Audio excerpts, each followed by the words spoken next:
He was a typical 18-year-old young man, like lots of girls, going out partying, enjoying himself. Typical teenager as far as I was concerned, just like my daughter was.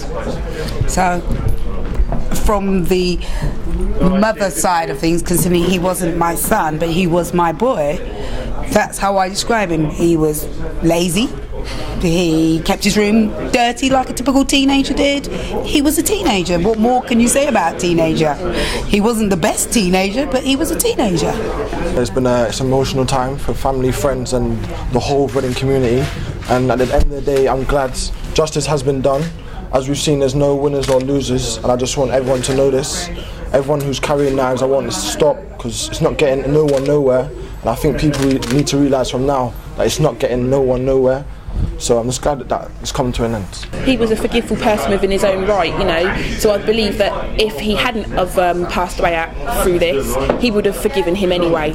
And so we'll just live in his legacy and take how he was on board and forgive. I hear him say to me, "Don't hate him, Auntie, just forgive him, Auntie." So that's what he would want me to do, and that's what I'm doing. I'm quite happy to forgive Dino. As I said, he will have to live with that for the rest of his life. We may not have John here, but we have a lot of happy memories of John, and he's in our heart. Yes. So yeah.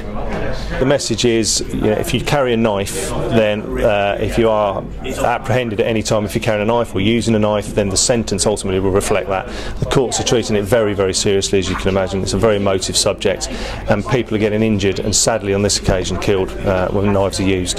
What I would ask people to do, if they've got any intelligence or information to give us, is to call us on 08458 505 505. Alternatively, use the Crime Stoppers website or phone number, which is an anonymous service.